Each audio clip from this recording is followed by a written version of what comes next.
Reading with your kids. Hola, ni hao, konnichiwa, assalamu alaikum, shalom, mahaba, moni muli wanji, namaste, jambo, bienvenidos. Hi, my name is Jed Lee, and this is the Reading with Your Kids podcast. We are coming to you from the beautiful neighborhood of Reedville in the southwest corner of Boston, Massachusetts. We are so delighted and so very honored that you are joining us in our mission to help families grow closer through reading.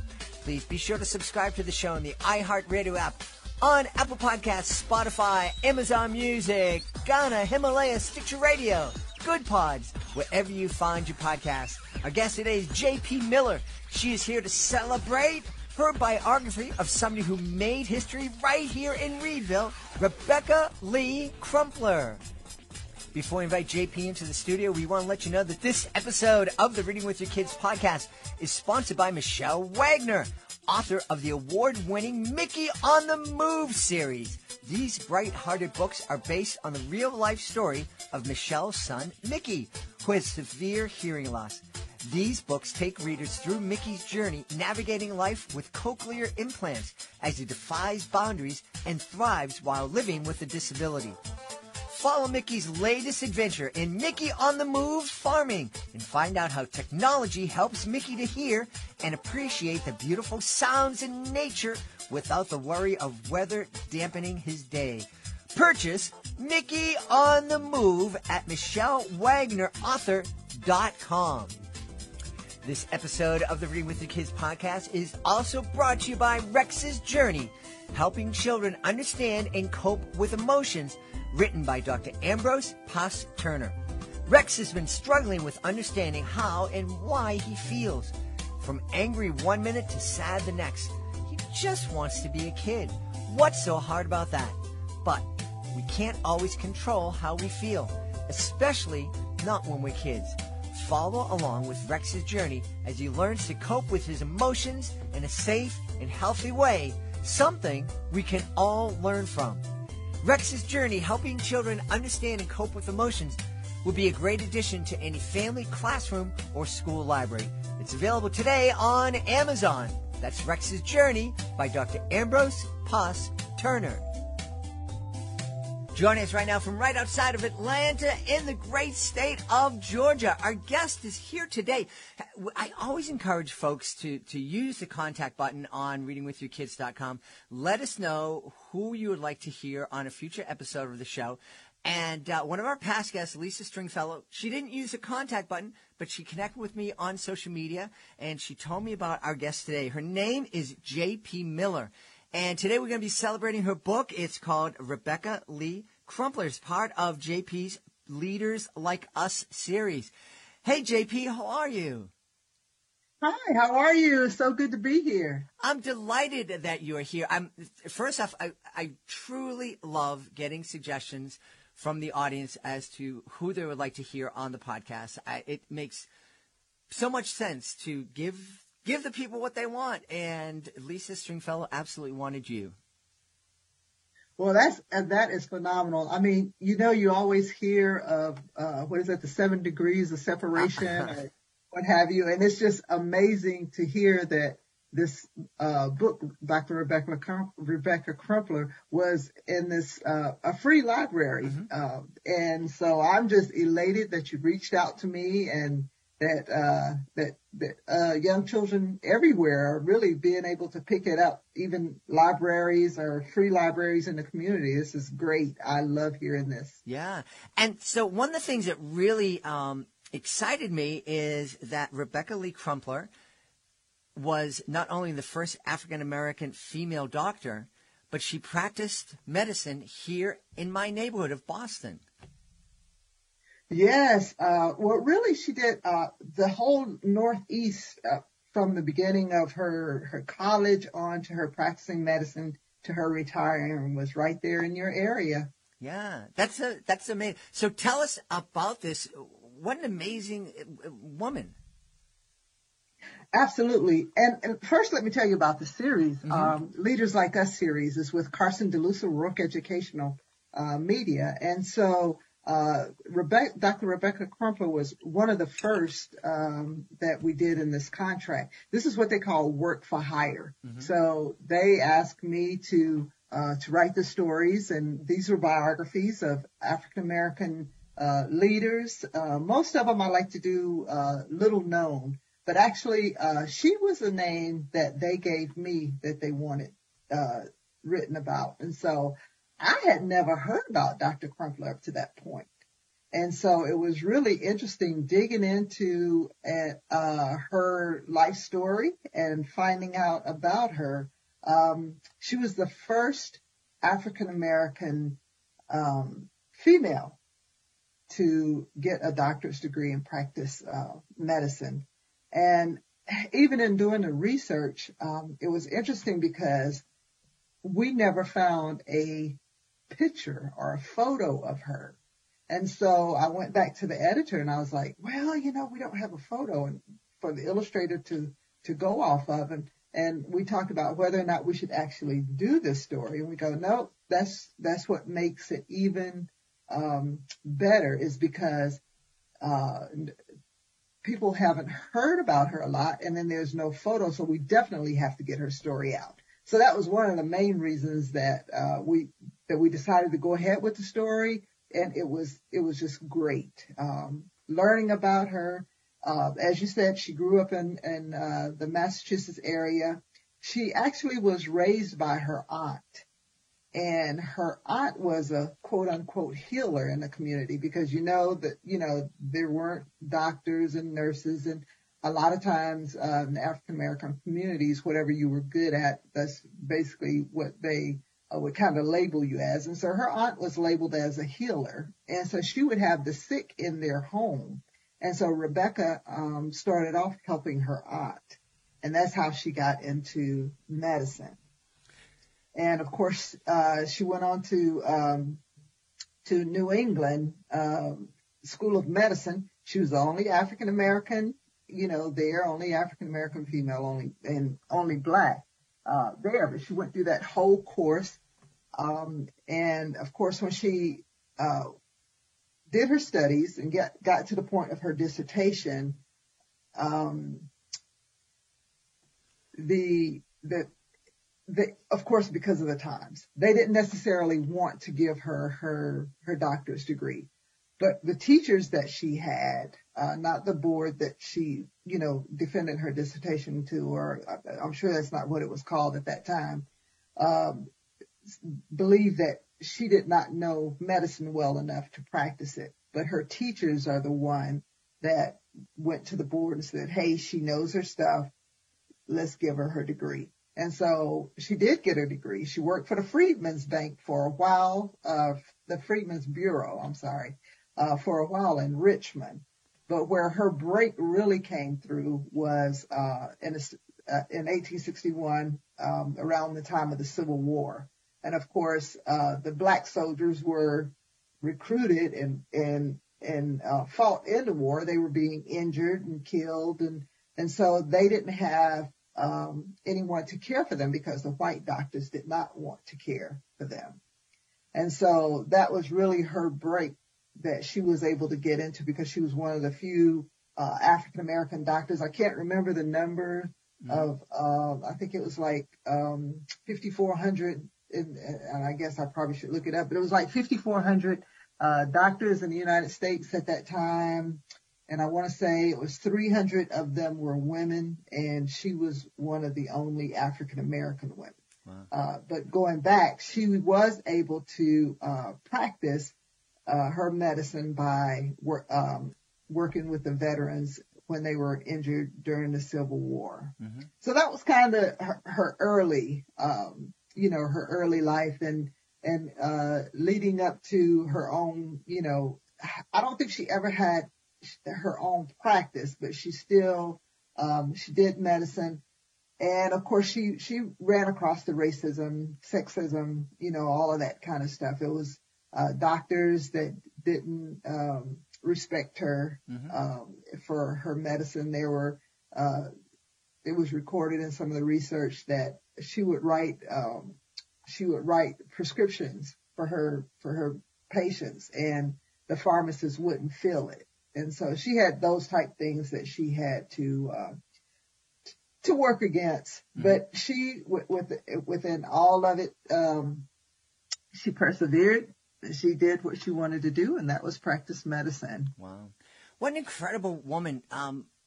We think about, you think about how difficult it is, period, to become a doctor. It's incredible studies. And then for a woman to become a doctor at that time, and then African American, I'm wondering where she found the determination, the grit, the resilience to keep on striving for her dream, to make her dream come true in the face of all that prejudice and hatred. Mm-hmm. Yeah, and I think it was just from the simple fact that, starting as a child, and one of the things that I've seen with all of the leaders that I've written so far about, and leaders like us, is that the thing that they became famous for or known for, they really had those traits as a child. And I think that was the seed that was planted in her as a child, working with her aunt.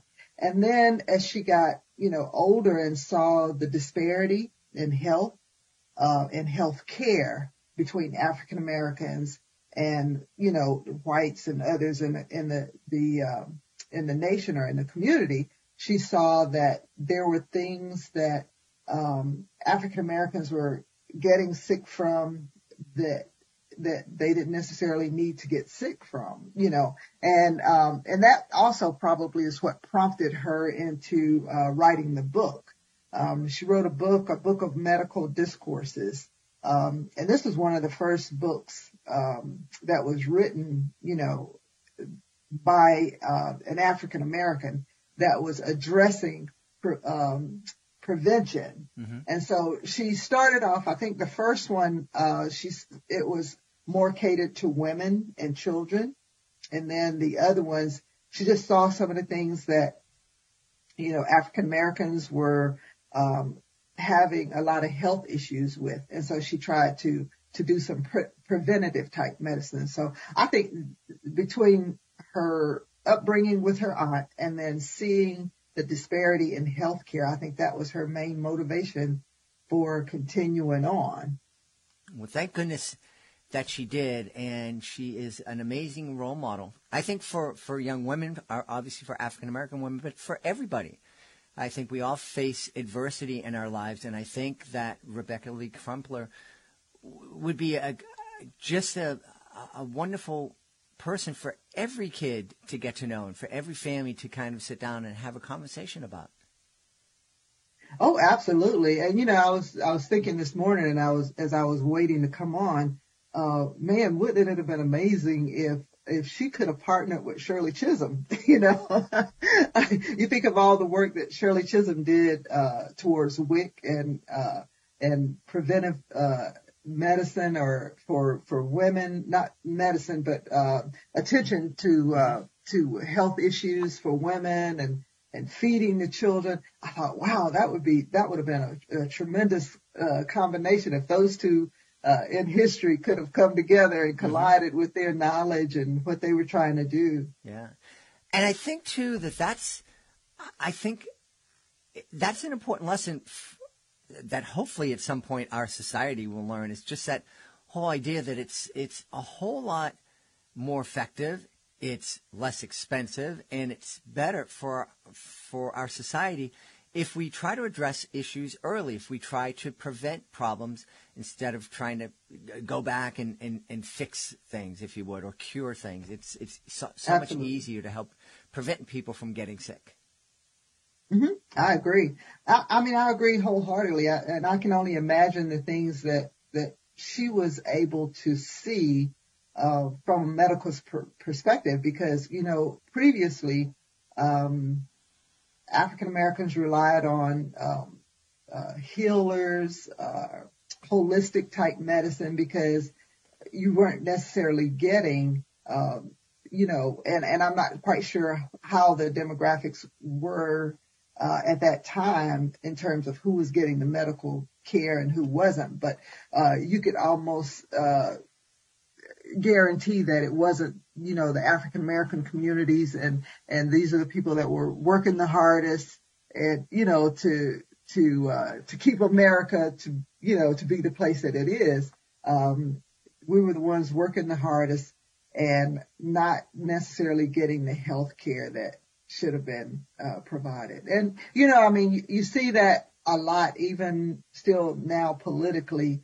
Every year, that's not every year, but every election, that's an issue where we're talking about health care and healthcare disparity and making sure that everyone is able to have. And, to me, that's one of the freedoms that we all should have, is to have good health care. Yeah, absolutely. If it's one thing, I'm really hoping, I'm happy that the pandemic seems to be over and things are getting back to, we're open and we're able to give each other a hug and a handshake and be together at a magic show or at a book signing. But I hope we don't forget the lessons that we learned during the pandemic. And I hope we don't forget the fact that, we went through the storm. We weren't in the same boats. Some of us were able to weather the storm a lot easier than others. And hopefully we can all work to kind of even that playing field. Absolutely. Yeah. I agree. Yeah. I was on your website, and it said that from a very young age you loved reading. Yeah, I did love reading, but I was the type of reader that I wanted it quick and short. I didn't necessarily like to read a lot of, long chapter books. So that's kind of the way I like to write. And I also loved adventure. And even with my biographies, I don't tell it like I'm not didactic in telling that story. I like to make the story come to life for the reader. Mm-hmm. And so they can actually feel or how Rebecca Crumpler lived or some of the other people lived and things that they did and experienced. So yeah, I did like to read. Growing up in the 60s and the 70s, there were very few books that were written that had a main character that looked like me or the community that was similar to mine. And so that was one of the things that led me down the path of writing. And then the other part was I was youth director with Department of Defense. After being active duty Air Force, I became youth director at Dyess Air Force Base in Abilene, Texas. And I noticed that every year, for Black History Month, we were talking about the same people. And so I made it my mission not only to write stories about African Americans in an adventurous or storytelling type way, but also to introduce new people. Mm-hmm. There's so many people that have done things from the African American community that has made America the great country that it is, but you don't hear about them that often. Mm-hmm. And so I just wanted to put some of those people out also. Yeah. As you were talking and especially talking about Rebecca Lee, I'm excited because she most likely walked on our property here in the Reedville neighborhood of Hyde Park of Boston. Reedville was the home of the Massachusetts 54th, the first all-black Army division. Oh, yeah. And so since she was treating soldiers, she most likely was 2 blocks away at Camp Meigs, where they had their parade grounds. And I'm guessing she probably took a walk down the street and was on my property at some point. So, oh, yeah. Makes this even more special. How neat is that? Yeah, it's very, very neat. Very neat.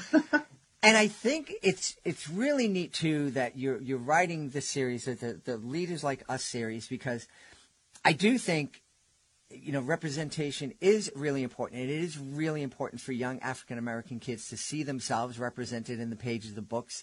But I think it's just as important for kids outside of the African American community to see women like Rebecca Lee and understand that everybody is capable, that everybody has skills, no matter your race, no matter your creed, no matter your ethnicity, your culture, your language. And that's such an important lesson, I think, for parents to share with kids. And I think the simple act of bringing a book like this into your home and encouraging your kids and sitting down and reading with your kids about the book, that's a great statement in and of itself. It's like, hey, I want you to know about this person. I think that this is someone that you can look up to. Absolutely. And part of my writing, I say I branded myself, in terms of my writing. And there's three things that I definitely, want to highlight in my writing. And that is African American history, spirituality, and family. And so I want to dispel that myth of African American families.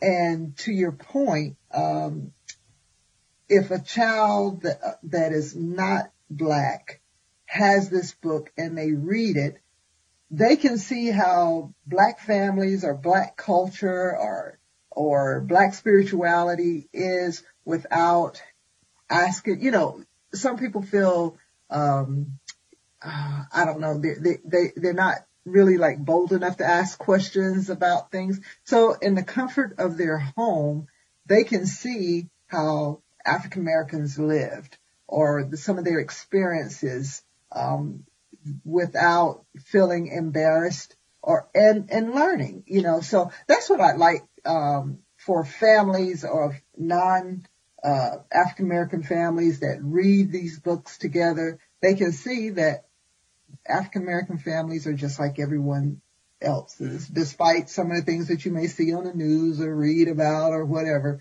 that, you know, we're just, you know, we sit at the table and eat together. We encourage our children to read. We encourage our children to go to college, get an education, things of that nature that, you know, they may just be, without having this interaction, maybe you would never know. Mm-hmm. Mm-hmm. Yeah. Yeah. So important.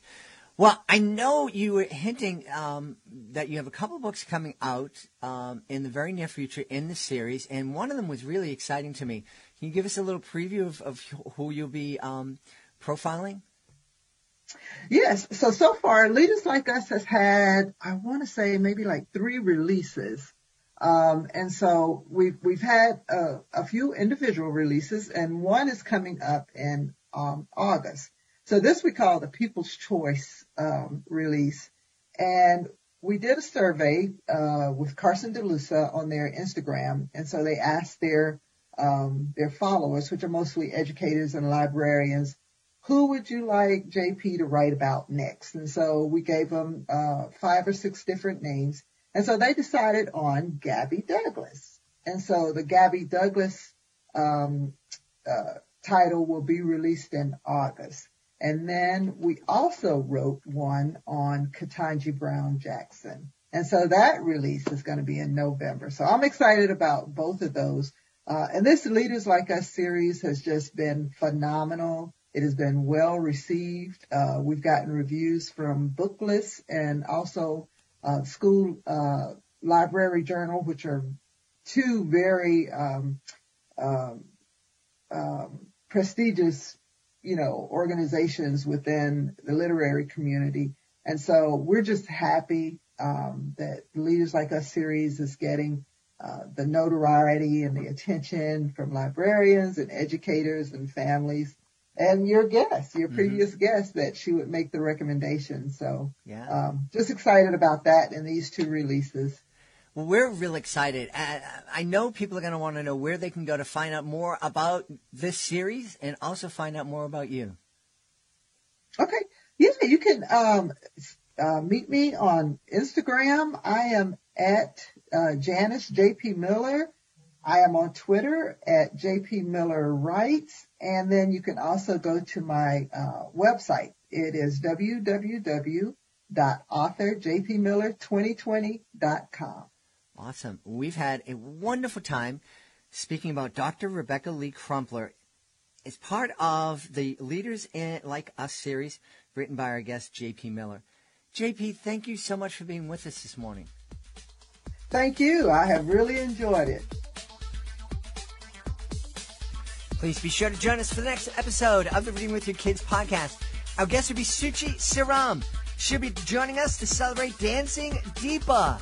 That's the next episode of the podcast. Hey, we would love for you to connect with us on social media, facebook.com/readingwithyourkids, at Reading With Your Kids on Instagram, at Reading With Your Kids on TikTok, and if you're on Twitter, it's at Jedley Magic. We'd also invite you to visit our website, readingwithyourkids.com. As I mentioned at the top of the show, JP was brought to our attention by a former guest and a listener to the show, Lisa Stringfellow. Lisa reached out to me on social media via Facebook to let me know about JP and especially let me know about her book about Rebecca Lee Crumpler. We would love to know who you would like to hear on a future episode of the Reading with Your Kids podcast. So please feel free to reach out and make those suggestions via Facebook, Instagram, or Twitter. And also please feel free to go to readingwithyourkids.com. Click on the contact button at the top of the page and send us a message. You are also very, very welcome to let us know what we're doing well and let us know what we could be doing better. And of course, when you're at readingwithyourkids.com, please sign up for our free newsletter. I want to thank the folks who made today's show so wonderful. Of course, I want to thank our guest, J.P. Miller. Please be sure to check out Rebecca Lee Crumpler, part of the Leaders Like Us series. Also want to thank our sponsors, Michelle Wagner. Please be sure to check out Mickey on the Move. And, of course, want to thank Dr. Ambrose Pasternak. Please check out her Rex's Journey book that helps kids cope with emotions. I want to thank my amazing team, Fatima Khan, Rory Grady, Nicole Bell Castro, Ashley Contreras, Mirabella Q, Rain Penn. I want to thank my beautiful wife for all the support she gives me. Most of all, we all want to thank you. Thank you so much for taking the time to join us today. And as always, thank you so very much for taking the time to make the world a better place by reading with your kids. I'll be looking for you in the next edition of the Reading with Your Kids podcast.